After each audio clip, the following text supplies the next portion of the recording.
So you have, how many cats do you have? I have one and my wife has one, is how we work it. Oh, you guys have like your preferences or your Well, preferred yeah. kids. I mean, her cat is literally a demon, and my cat is the best cat in the world, so it's easy to tell them apart. That's hilarious. Yeah. We have two dogs, and my wife, the little one is more attached to my wife, and the bigger one's more attached to me. Mm-hmm. So we kind of have a similar thing going. The little one is the one that's the most mischievous. Well, he's got to be. Yeah. Got to learn the wise. Yep. Absolute terror sometimes. Today we are joined by a legend in the Mythos gaming world. He has designed, written, or co-authored more than 70 role-playing games and supplements, including Vampire the Masquerade 5th Edition, Trail of Cthulhu, and the very cool Night's Black Agents. He has written countless articles and essays, and even several Lovecraftian children's books. His most recent Lovecraftian game, The Fall of Delta Green, won a Golden Annie Award this year for Best Setting, and his recently released annotated King in Yellow by Robert W. Chambers has received much acclaim from prominent critics and personalities within the Lovecraft circles. Please welcome to the show, Mr. Kenneth Hite. How's it going, Kenneth? It's going great. Thanks for having me on. I wanted to start with your background and how you started in gaming. What were your favorite games growing up, and which ones influenced you the most? Well, I mean, I started out, we were a family game family. I mean, Santa would bring us board games. That's the kind of game family we were. And so Dungeons and Dragons came out, and I was sort of vaguely aware of it because I think John M. Ford was writing reviews of it for Isaac Asimov's science fiction magazine. So I knew that there was this thing out there. My friend Steve showed up with a copy of the AD&D Monster Manual, which was the first one of the books I ever saw. And I borrowed it from him basically all summer, one summer, and spent it sort of making up monsters and doing things. And that was maybe the same summer, maybe it was the summer after I discovered H.P. Lovecraft just by reading The Color Out of Space by accident, and it scared me nearly to death. And so I was sort of aware of both of them in the late 70s. And then once we got back to school, we started up a Dungeons and Dragons campaign out of the Blue Book and using the monsters from the Monster Manual. And then the Player's Handbook came out, and so we sort of changed the campaign over to AD&D. We had a gigantic D&D a game that sort of drew in people from all over the high school and got sort of ridiculous and out of control the way that all Dungeons and Dragons campaigns do. I played Traveler in that period. My Santa brought me Top Secret one year, so that was great fun. And then in 1981, Call of Cthulhu appeared, and I, having by that time read more Lovecraft and really, really, really blew my mind, I immediately bought Call of Cthulhu, and I saw it on the shelf of the game store. I like to say, and no one can say different, that I'm the first person to buy it in Oklahoma. And ran it like that night with my best friend Kevin, who died in the Corbett house. The character died, right?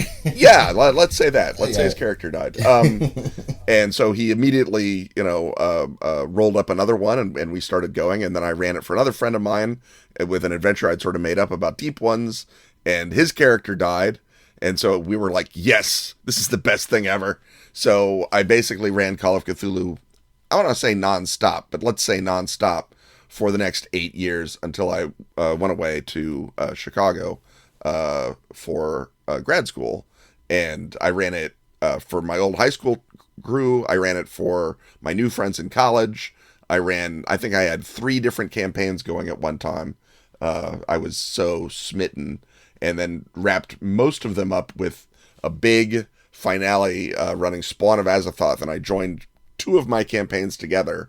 And so their characters were, each group of characters was playing Spawn of Azathoth, but from a different direction, and they met on the plateau of Leng or Tsang or wherever the big fight happens at the end.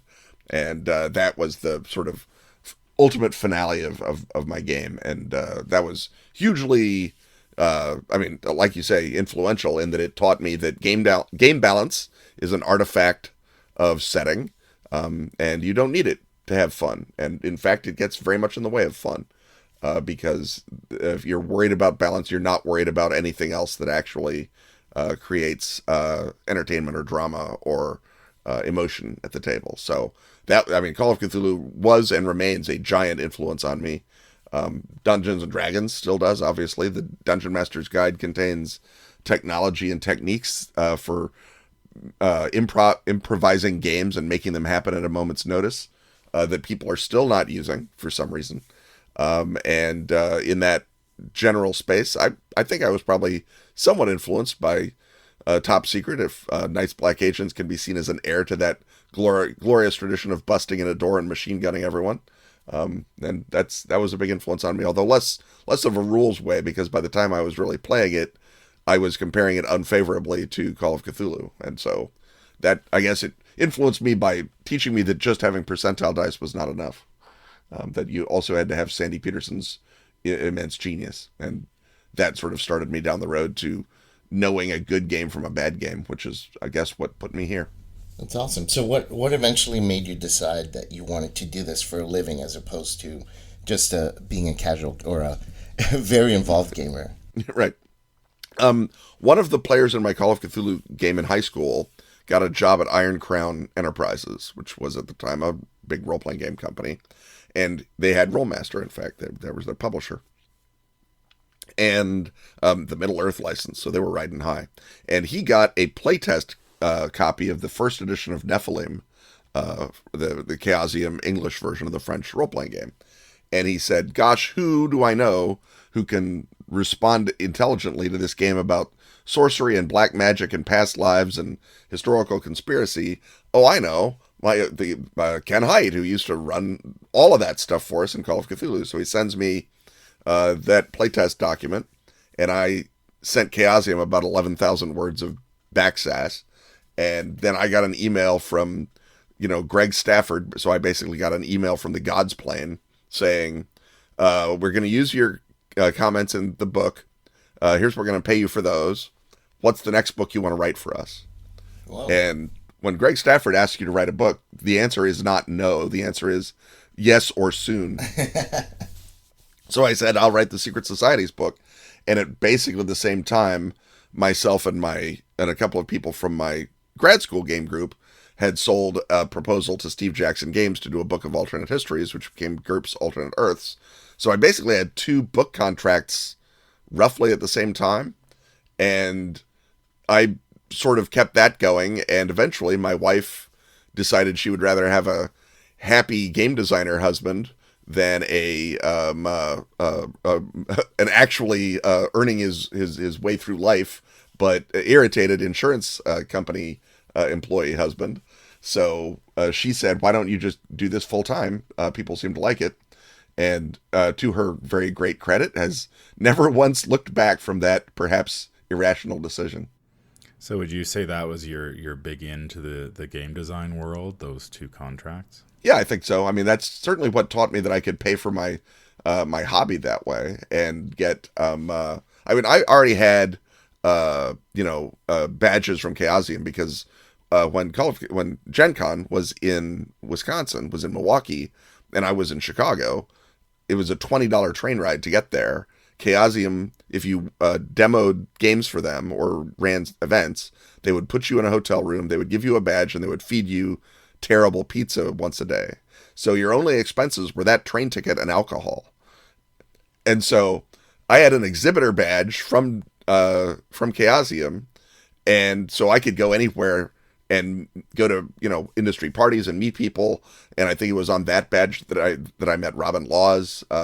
And it was either right before or right after my first books had been published. So he was the big pro and I was the fanboy. And that's why Steve Jackson couldn't dodge me when I would go up to him and say, hey, how about that alternate worlds proposal? You ever look at that? Hey, Steve, hey. So eventually, just to shut me up, he did, and it turned out he liked it. So that was a good thing for everyone. But I think that getting those two deals basically told me I could pay for the hobby, and then just it became so much better. I don't want to say easier, but so much better if I wrote more of them. My wife is not wrong that I'm a happier person if I'm writing rather than doing geographical data for an insurance company. I think that that's indisputable. And so it was sort of that realization that the market existed, and then a lack of smarts about doing something better with my life that left me here. So you mentioned that you'd read Lovecraft when you were fairly young. What was it about Lovecraft and Lovecraftian lore that scratched that itch for you? I mean, the first one that I read was The Color Out of Space, and I read that. I mean, which to begin with is a literally perfect story. It's up there with The Willows and maybe 3 other stories as a perfect weird tale. So its sheer greatness impressed me. But I read it in an anthology of more conventional science fiction assembled by Graf Conklin, I want to say, Adventures in Space and Time or something like that. So it's all stories out of Astounding and Amazing. So it's all jut-jawed, blue-eyed blonde Earthmen of all races and colors, battling aliens and beating them up. And of course, I'm 11 and I think this is great. This is the greatest thing in the world. Battle aliens, beat them up. And then The Color Out of Space hits, and it's the opposite in every way of that story. And just the sheer amazement, the surprise, it really got me. And the whole portrait of the sort of, no, when you go outside, everything's going to be a million times worse and more dangerous, and you can't even understand it, is how bad it's going to be. That insight, I mean, first of all, it struck me as self-evidently true once you put it that way. And then as I read the other stories, and I read Call of Cthulhu, and I read Shadow over Innsmouth, and I read Rats of the Walls, it was just, on top of the just sheer writerly ability to draw you into a scene and to paint these sort of unimaginable horrors just enough so you can imagine them, there was the cosmic scope. There's the fact that this thing could extend throughout all of time, and was extending throughout all of time, that there was nothing safe. It was just a very, very powerful conception. I mean, so it was everything about Lovecraft that gets you when you're a teenager, the cosmicism and the goo and the weird details to memorize. But I think that what sort of stuck with me was the real project that Lovecraft was trying to present, the notion of really trying to think about alienness and what does that mean in all of its respects. And I think that sort of resonated with me as a science fiction fan, and then has stayed as, you get older and look around at the world and you say, well, we barely understand what's going on now, much less what's actually going to go on if we ever, can look up for 2 seconds.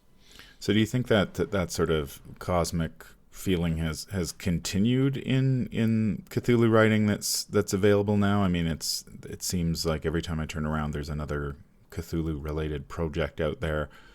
Some of them more, what's the word I'm looking for? Some of them more faithful to the source material than others. Do you think that's changed over the years? I mean, obviously, even when Lovecraft was writing, I mean, there were people who were writing sort of quotidian tales of the mythos, or stories that are sort of cosmic. August Derleth was, writing when Lovecraft was alive and getting Lovecraft sign off on stuff. So the tendency to merely make the mythos the secret history of all black magic, which is awesome enough, by the way, was ongoing during his lifetime. And I think a lot of people recoil, as Lovecraft knew that they would, from the implication that the outside is inimical and hostile and irrational and will destroy us. I think that there's a lot of people who are like, well, yeah, maybe in 1925, everyone would be scared of lobster men, but if I saw lobster men, I'd love it. And I think that we can't know until we actually see lobster men what the actual human response is going to be. I mean, traditionally, the human response to something that isn't human is to kill it. So I think Lovecraft, again, may not have been entirely wrong. And I think that the best of the stuff still draws from that cosmic well, and there's plenty of fun and enjoyable things that attempt to detour Lovecraft or reverse it for either a political point. Shoggoths in Bloom is a terrific story from the Shoggoths point of view, which of course is something that Lovecraft would never have countenanced. But plenty of other stories just use it as a backdrop for an adventure universe, which, again, I also grew up loving the hell out of Conan the Barbarian, so I'm not going to point fingers and say A is better than B, but A is definitely more cosmic, and I think true to the sort of core Lovecraftian concepts than B. But, one of the many wonderful things about the Cthulhu mythos is that it's a big church. everyone comes in for their own crazy reasons and leaves an offering, and a lot more of those offerings are enjoyable than you'd think. And every now and again, you get a Ramsey Campbell or a John Langan who actually leaves a really impressive offering that sort of scares you in the old way. Yeah, I've always said that if we ever master space travel and encounter aliens, the second question after what does it look like will be how does it taste? Yeah. So I think those lobster men have more to fear. Yeah, if we can get water to boil on Pluto, then they are down. That's awesome. So on this podcast, we played a game of Delta Green, the Ark Dream publishing version. Mm-hmm. A lot of our listeners are familiar with that version of the game, and I understand that you worked closely with Shane Ivey from Ark Dream for when you were writing The Fall of Delta Green. Yeah. How does The Fall of Delta Green differ from the Ark Dream Delta Green game? I mean, I was also working with Shane and Greg and the others when we were doing Delta Green, and I wrote the Unnatural chapter in that book, which became the basis for the Unnatural chapter in Fall of Delta Green. So they are definitely, brothers, and one of them is half invisible on a hilltop, and the other one is just a goatee-looking guy who steals library books. But the Fall of Delta Green, to begin with, uses the GUMSHOE engine, which is the system that drives Trail of Cthulhu and Night's Black Agents and many other fine games from Pelgrane Press, because the goal was to expand the Delta Green universe out to a different rule set. Everyone grew up playing Delta Green in the old Call of Cthulhu system, and then Greg and Shane and the others were moving it into its own system.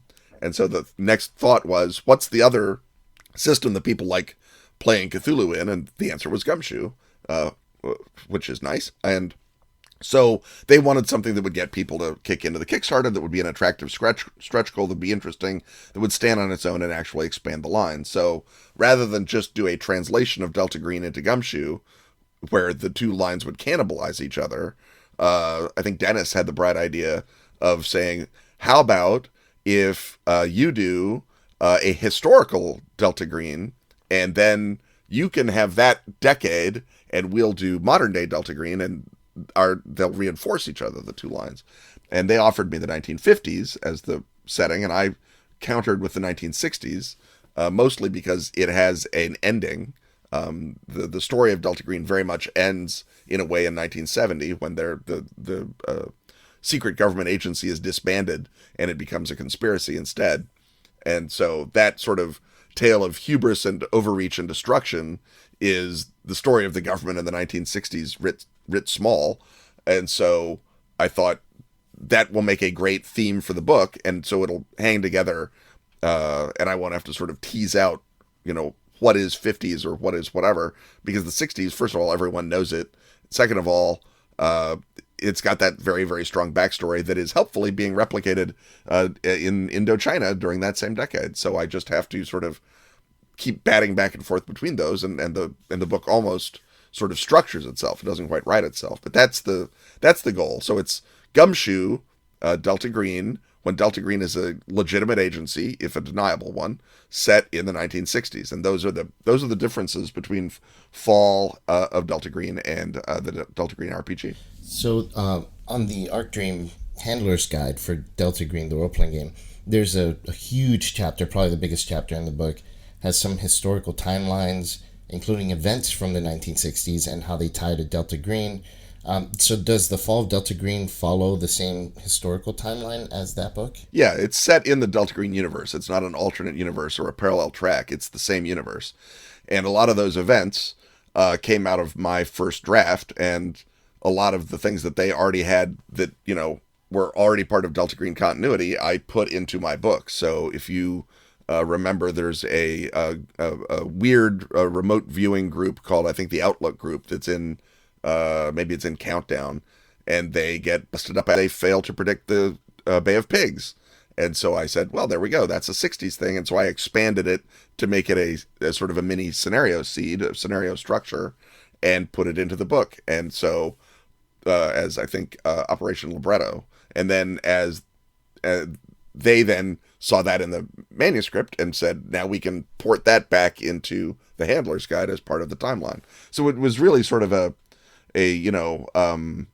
a symbiotic process. I would come up with something based on what they'd come up with, and then they would change the new book based on what I'd come up with. So it wasn't I mean, we didn't sit around a table and hash it out over cups of coffee. It was sort of a slow symbiosis where people would send giant, unedited drafts of things back and forth. But it was still very collaborative in that sense. I heard an interview that you had about the fall of Delta Green where you mentioned something in the lines of that in the 60s were full of shenanigans, and that some of the stuff that you had to make up was sometimes less crazy than the stuff that you had to look up from the 1960s. Is that also partially why you chose the setting? Yeah, I mean, the 1950s are great and good, and there could be a magnificent 1950s Delta Green written in that sort of Eisenhower crew cut, shooting Nazis and taking tomes type way. But stories are more interesting when they're stories about everything coming apart. And the 1960s are very much when the old order came apart and had to sort of reinvent itself. And the military intelligence community came up with a lot of insane ideas, from artificial rain clouds over Vietnam to studying black magic and voodoo as part of MK Ultra, and choosing the University of South Carolina for some reason. Go fighting Palmettos, I guess. But there's all kinds of weird things that happen in the 1960s, and that's even before you get out into the yippies trying to levitate the Pentagon to exorcise the demon that lives in it.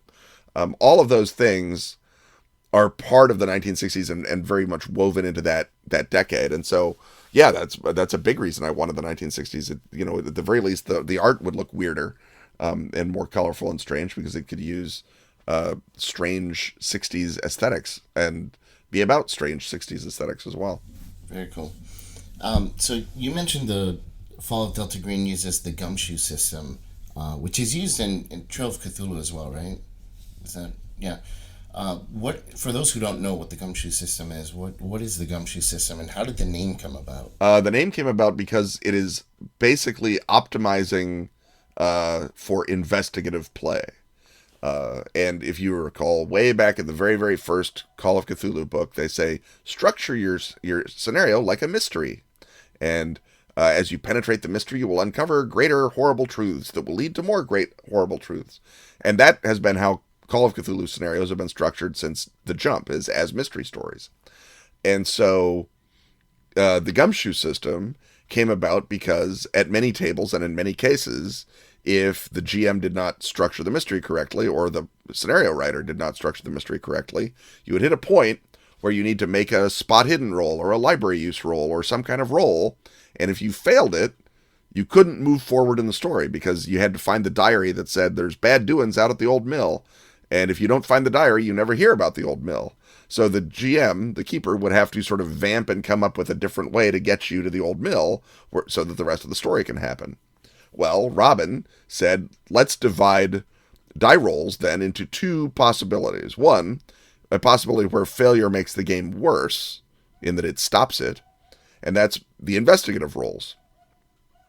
So in GUMSHOE, you don't have to roll for investigative rolls. You automatically get the clues because you're playing investigators. You're playing the kind of people who could find an old diary. You're playing the kind of people who can decipher the text or spot the footprint or whatever it is, because that's what the story is about. The story is not, gosh, I hope Sherlock Holmes finds the clue. The story is, what will Sherlock Holmes do with the clues that he has found? How does he put that together to solve the mystery? That's what mysteries are actually about. On CSI, they don't wave their luminol around and then say, well, guess we missed the fingerprints. That's not what happens. So in a game that is intended to evoke mystery solving, Robin thought it makes sense to simply let the mystery solving be the thing that the players do and the clue finding happen automatically. So that's the main difference of GUMSHOE, and you can do that in any game, I guess, is just, automatic successes on your investigative rolls if you've got an investigative skill and can be presumed to be good at it. So the other part is that your points are hoarded and spent in the course of the game, and that gives you a sort of a resource management. So if you roll a die, you add some number of your firearms points to a die roll, and if you really want to hit, you add more firearms points, but what that means is when you get to the old mill and you fight the ghouls, now you've got relatively few firearms points, and your chances to hit are back in the lap of the gods, where they have been since St. Dave and St. Gary gave us this ridiculous hobby in the first place. The GUMSHOE system sounds like definitely pushes the story forward. There's no drawbacks in terms of like you've come across a dead end and you failed your role and now you're just stuck, and the players have to figure out what they have to do next. I mean, the clues are found and then you continue on with the story. Is that right? Yeah, it's designed to be that sort of story forward. Robin thinks about games as narratives, and always has. He thinks about other things too, but for him, the narrative, the role playing is a narrative art, and if no narrative is happening, then at some level you're not doing everything you can at the table. So he always wants story to happen, and GUMSHOE, again, like I say, it's optimized for that. It's not the perfect engine for everything, and there are genres where investigative gaming is not the point, and so it would be kind of pointless to automatically succeed. But if you're playing a game optimized for investigation, as old Call of Cthulhu often was, and as a game in which you're playing literal secret agents working for the government should be, then yeah, I think it's a natural choice. I've noticed in a lot of your games, I think just about all of them have some kind of connection to actual historical or geographical settings, real life ones, as opposed to fully like imaginary worlds and time periods. Is there something that draws you specifically to like factual human cultures or human history when designing or writing for your games? I mean, I've been a history nut since forever. I'm just into it. But the fact of the matter is, Earth is more interesting than a made-up world. It just is. More people have thought more cool things about it, done more weird stuff in it. The maps are better. It's just a better source. And so anything you want to do at the table, someone has probably done, maybe without quite so many fireball spells in the real world. So why not set your game there? And as a creator, as someone who's trying to get other people to play my games, what it does is it gives a possible buy-in.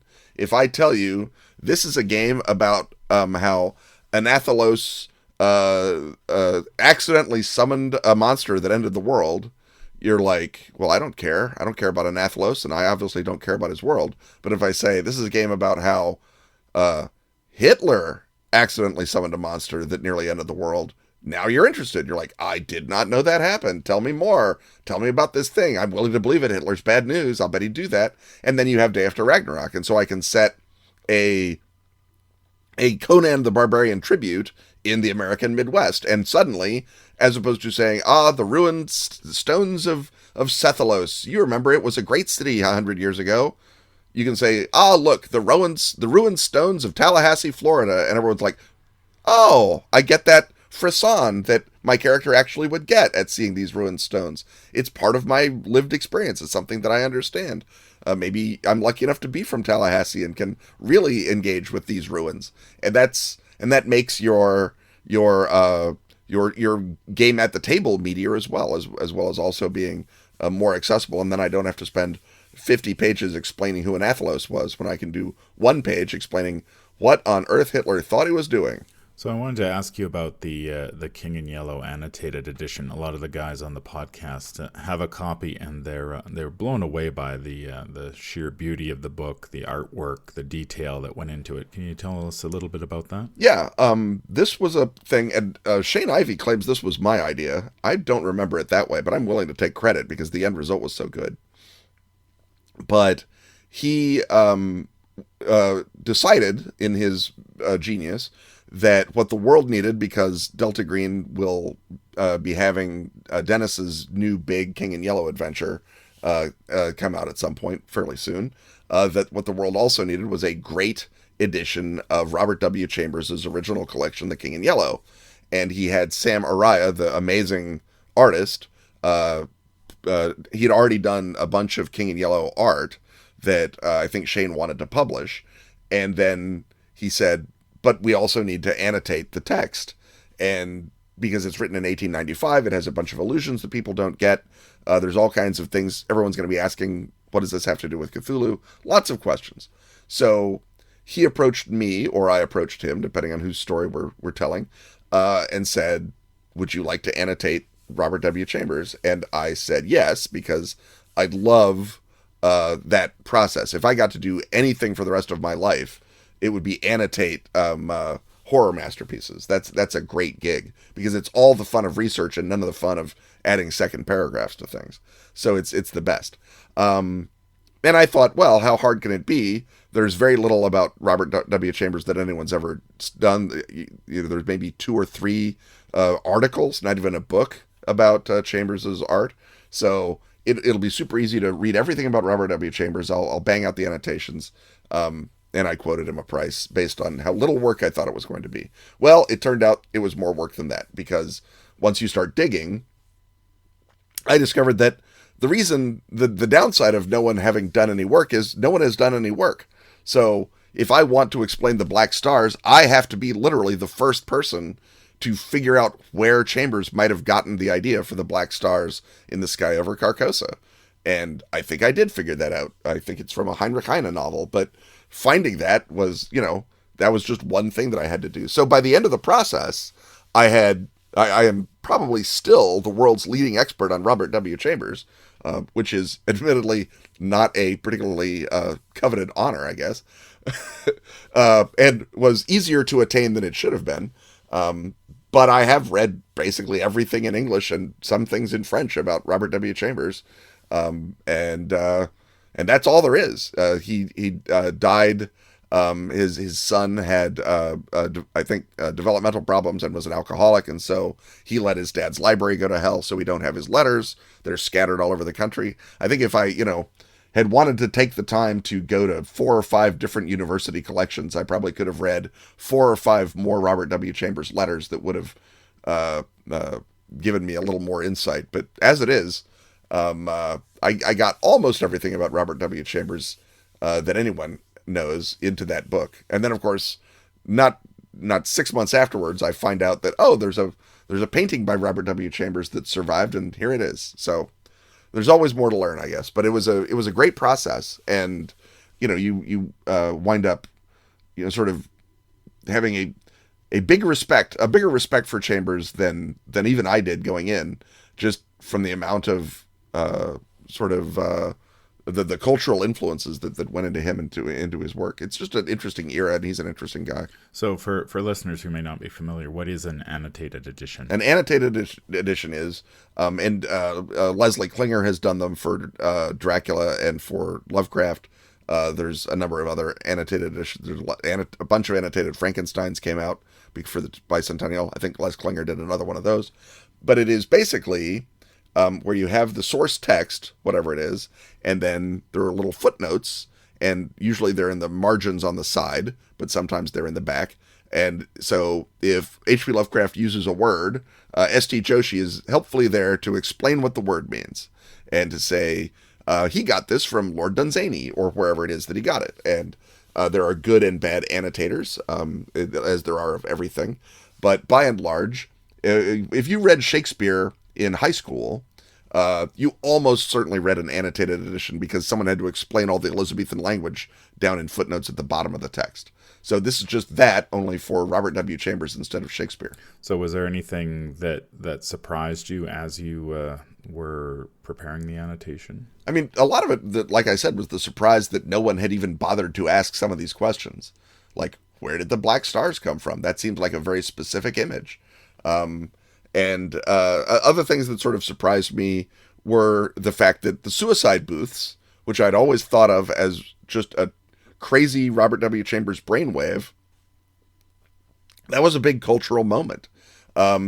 People in newspapers were saying what we should have is a department of lethal mercy, or whatever, that would that would take care of people who are sad, and have and take care of our inferior population. So it was all tied up with eugenics as well.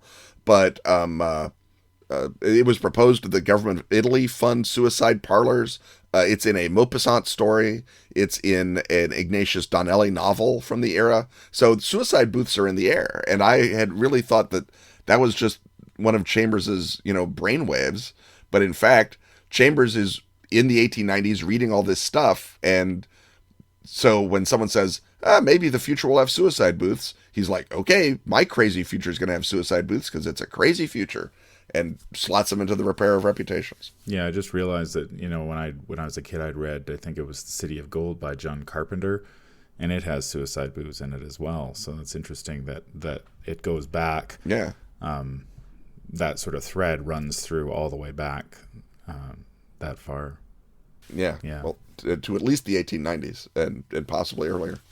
Where can listeners get a copy of the annotated King in Yellow or the Fall of Delta Green? Fall of Delta Green is available from anywhere you buy fine role-playing games. You can get it online or order it.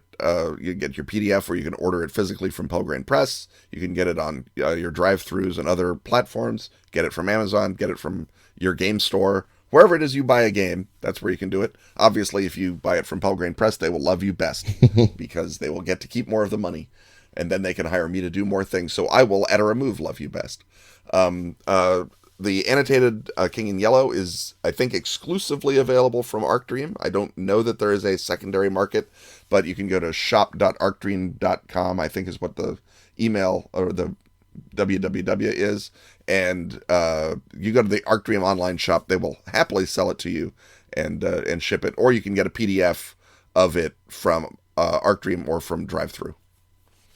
But it's a gorgeous book. It's like leather bound, and it's got a gold foil yellow sign scarab on the front, and then Samaraya's art is great on the computer, but it is amazing when it is just in front of your eyeballs. It's a gorgeous thing.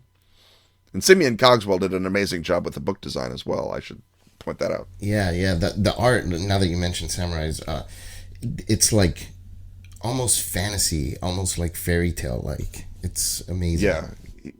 He's very much inspired by the sort of symbolists that are, I don't think it's the symbolists that were around when Chambers was around, but I think there's symbolists who are inspired by those symbolists. So if you're into people like Odilon Redon, you're going to recognize some of the influences on Sam's art. And then it's this sort of weird alchemical dream imagery that really fits with the source text, with Chambers' stories. So you've been running Call of Cthulhu related games for many, many years now. What sort of advice would you give somebody who may be starting off in the hobby and is looking to start running games, whether it's Fall of Delta Green or just traditional Call of Cthulhu? I mean, the first thing that I would say, the sort of zeroth law, is that horror games writ large, whether it's Cthulhu or another kind, require buy-in from players. Because what you are doing with horror games is you are drilling into an emotion, and you cannot do that by accident. First of all, you shouldn't do that by accident, but second of all, you can't. If one person is at the table and they want to crack jokes or look at their phone or screw around, it does not work. It's like the one guy in the theater who's laughing during the scary part of the movie. It ruins it for everyone. So if you do not have buy-in, trying it at best will get you to sort of Buffy the Vampire Slayer level of fun horror adventure, which can be great. And, certainly you can play Call of Cthulhu that way. You can play Vampire that way. You can play Night's Black Agents that way. But I think for the real potential of the art form, playing it, for horror, putting everyone in a place where they can respond and have agreed, yeah, I'm here to get scared, is better. So if you can get that buy-in at the front, that solves so many other problems down the pike. And if you can't get it, then you won't kill yourself trying, which is just a savings of effort on your part, if nothing else. Then the second piece of advice I would say is that the most reliable horror mechanism that everyone knows is the roller coaster. And if you imitate the roller coaster in your scenario structure with a slow clacking build up, tick, tick, tick, tick, tick, tick, as you, the person, are thinking, man, this is getting very high. I don't think that this has been maintained in my lifetime. I don't think that high school kid knows what to do if something goes wrong, and sort of panic yourself at all of the input that you're getting as tick, tick, tick, tick, tick, as it gets higher and higher and higher. And then suddenly it lets go and you're plummeted down to your certain death. And that is the moment generally where you reveal the big horror, and then you have the fight scene that acts as the sort of palate cleanser catalyzing catharsis, and then you can start the roller coaster again. And that very, very simple model works a treat. It works in slasher films, it works on roller coasters, it works at the gaming table. And you can vary it and change it up all you want once you're good at it, but it is an absolutely reliable structure. And if you sort of aim your games for 1 or 2 roller coaster moments per session, then you will be building a sort of a structure of fun and a structure of sort of scariness into your horror game. And that, again, if you're experienced and you're confident, change it up, do other things. Absolutely, there's many other ways to scare people. Many of which I address in GURPS Horror 4th Edition, available wherever fine games are sold. But those are the sort of core techniques of running horror at the table. So I recently found out that you actually have a podcast with Robin Laws from he's the creator of the GUMSHOE system, right? Yes, he is. Yeah, and so you guys have a podcast together. We do. It is Ken and Robin Talk About Stuff. We have been running for 7 years now. So if you go to kenandrobintalkaboutstuff.com or wherever you get your podcasts, your Stitchers or your Podbeans or whatnot, we're there. The new show drops every Friday. It's Robin and I talking. We generally open the show with The Gaming Hut, in which we talk about specific possibilities and problems at the table and ways to deal with common things. And then we sort of expand it out. And so we might do the horror hut or the cinema hut or the television hut or the food hut or the Elliptony hut, which is all about the crazy stuff that I've been making my bones writing about. We go to Ken's Time Machine, in which I go back in time and solve or make worse some historical event. The Consulting Occultist, in which I divagate on some aspect of the occult for Robin and everyone else's delectation. And all of it generally with an eye, the Tradecraft Hut, where we talk about cool stuff in the world of spies. All of it with an eye towards making it usable at the table, because, of course, everything is usable at the table once you start thinking in that way. And I guess to the extent that we're doing anything besides entertaining ourselves with the podcast, we are sort of trying to get you to think that way and to look at everything as grist for the mill of tabletop games. Are there any other projects that you wanted to mention? I am finishing out the second volume of my Toured Lovecraft series. I did Toured Lovecraft The Tales back in, I think, 2008, and then kickstarted a little while ago. The backers are saying, perhaps a great while ago, Ken, a expansion of that book and a sequel, Toured Lovecraft The Destinations, where I look at all the locations that Lovecraft's stories are set and why he set them there and what he was trying to do with those locations. Those will be re-released then when I'm done, which will be very, very soon now. I had to take a break to write Vampire the Masquerade, and people were very understanding, but I think they want their book. And so I'm finishing that, and I'm starting a new game book, Hellenistica, which is a D&D 5th edition compatible setting, and the setting is the 3rd century BC, the good parts version of the Hellenistic era, with war elephants and griffins and flying triremes and colossuses of Rhodes stamping around and everything amazing that was going on. Basically, Jason and the Argonauts, but with many more hoplites and cat people. So it's set in the actual Earth, but it's the fantastic, wild actual Earth that people of the era kind of thought they were living in. And who's to say they were wrong? I mean, just because their resurrection magic never worked doesn't mean they weren't onto something. True. Is there a Kickstarter for that project? There will be, and it will be beginning of next year, we hope, but maybe a little later than the beginning of next year. Much depends on how fast myself and my co-author, John Harness, can get the words onto paper. Well, thank you so much for taking the time to hang out with us today, Ken. Any parting words? Yeah, I mean, Lovecraft is a great writer, kids. Read him. Know how he did what he did and why he did what he did and what he was doing. And your own horror output, whether it's at the table or in prose or in any other way will be better. He was a legendary master of the craft, and just because no one writes like Nathaniel Hawthorne now doesn't mean that it's not worth reading someone who very much tried to write like Nathaniel Hawthorne in 1926. Very true. Well, worshippers, that does it for today's episode of Beyond the Veil. I'm your Innkeeper Vase Odin, and today we had... I am the man from Leng. I am the host of the Whisper in Darkness YouTube channel. All right, and thank you again, Kenneth. We really appreciate you taking the time to talk to us for a moment. No, it was terrific. Thanks so much for having me on, guys. And we'll see you when the stars are right. Absolutely.